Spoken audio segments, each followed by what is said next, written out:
વાત કરીએ તો રાજ્યમાં આત્મહત્યાના બનાવો દિવસે ને દિવસે સતત વધતા જાય છે અને હવે ટંકારાના વાચકપર ગામમાંથી વધુ એક હૃદયદ્રાવક ઘટના સામે આવી। માત્ર પૈસાની બાબતે થયેલો ઘરેલુ ઝઘડો જે અંતમાં આત્મહત્યા પર પરિણમ્યો। 23 ઓગસ્ટના રોજ હીરાલાલ સાકરિયા અને તેમની પત્ની કૃપાલીબેન વચ્ચે પૈસાને લઈને ઉગ્ર બોલાચાલી થઈ। મન દુખાવાથી કૃપાલીબેને ઝેરી દવા પી લીધી।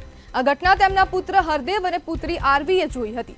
માતાને જોઈને ભાવુક બનેલા બંને સંતાનોએ પણ ઝેરી દવા પી લીધી। તાત્કાલિક ત્રણેયને નજીકની હોસ્પિટલમાં ખસેડાયા હતા। જોકે હરદેવની તબિયત ગંભીર હતી અને જોકે હવે હરદેવનું મૃત્યુ થયું હતું। આ ઘટના માત્ર એક પરિવારની નહીં આખા સમાજ માટે ચેતવણીરૂપ છે। રાજ્યમાં વધતા આત્મહત્યાના આંકડા જણાવી રહ્યા છે કે માનસિક આરોગ્ય અને સંવેદનશીલ સંબંધો પર વધુ ધ્યાન આપવાની હવે વધુ જરૂર છે। ત્યારે આપણી સાથે સામાજિક કાર્યકર પુષ્પરાજસિંહ જાડેજા જોડાઈ ગયા છે। પુષ્પરાજભાઈ, શું નાની તકરાર માટે જીવ આપવો કેટલું યોગ્ય? બિલકુલ, હું આપણે જણાવું કે આજકાલ સમાજની અંદર આવા કિસ્સાઓ ખૂબ વ્યાપક પ્રમાણમાં વધી રહ્યા છે। ત્યારે કોઈ પણ તકરાર હોય, કોઈ પણ વાંધો હોય, એનો આત્મહત્યા એ માત્ર ઉકેલ નથી।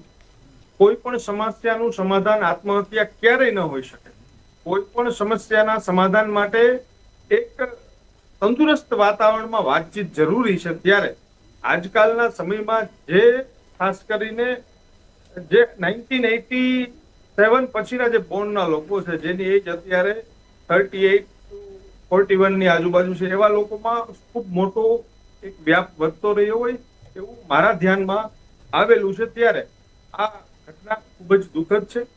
આમાં જે કંઈ પણ બનાવ બન્યો છે, એમાં જે કંઈ પણ મૃત્યુ પામ્યા છે ભાઈ યુવાન, એની આત્માને શાંતિ માટે હું પ્રાર્થના કરું છું। પુષ્પરાજભાઈ, જે પ્રમાણે માતા પિતા વચ્ચે જે ઝઘડાઓ થતા હોય છે તે બાળકોના માનસિક સ્વાસ્થ્ય પર પણ ગંભીર અસર પહોંચાડે છે। આપનું શું માનવું છે? બિલકુલ બિલકુલ, એક પરિવારની અંદર એક મોભી તરીકે બાળક એના મા બાપને જોતું હોય છે। એના મા બાપના વર્તન અને વ્યવહાર ઉપરથી એ બાળક પણ પોતાની અંદર આચરણની અંદર એ વર્તન અને વ્યવહાર લેતું હોય છે। ત્યારે ખાસ કરીને બાળકની સામે કોઈ પણ પતિ પત્નીઓએ ઝઘડો ન કરવો જોઈએ, કારણ કે તેમનું સીધું અનુકરણ, તેમનું એની જે જોવે છે એ પોતે કેચઅપ કરે છે। એવી જ રીતના એ જો એવું વાતાવરણની અંદર રહેશે તો સ્વાભાવિક છે બાળક પણ એવું જ પોતે વિચારશે અને ખૂબ દુઃખી થશે। પુષ્પરાજભાઈ, ક્યાંક ને ક્યાંક આવી ઘટનાઓમાં સમાજ પણ તેટલું જ જવાબદાર છે। આપનું શું માનવું છે? સમાજ તો આ તો મુદ્દો કેવો છે, સામાજિક રીતના સમાજના તમામ આગેવાનોએ પણ આની અંદર આગળ આવવું જોઈએ અને સામાજિક એક રચનાની અંદર તમામ લોકોને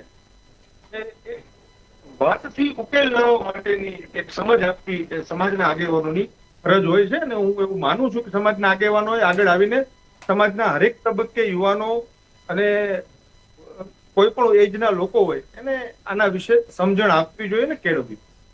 પુષ્પરાજભાઈ, જે પ્રમાણે રાજ્યમાં સતત આપઘાતના કેસોમાં પણ વધારો થાય છે, ત્યારે રાજ્ય સરકાર આ જે આત્મહત્યા છે તેને જાગૃતિ માટેના કેવા પ્રયત્નો કરી રહી છે?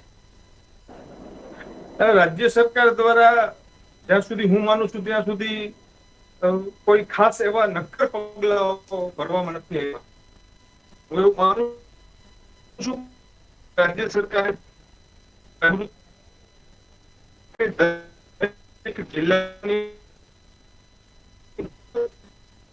દરેક જિલ્લા આત્મહત્યા કરવા પાછળના શું શું કારણો છે એ કારણોને તપાસીને એક સમાજના શ્રેષ્ઠીઓને ભેગા કરીને એના દ્વારા એક ટીમ બનાવીને સમાજની અંદર જાગૃતિ માટેનું એક કાર્ય કરવું છે।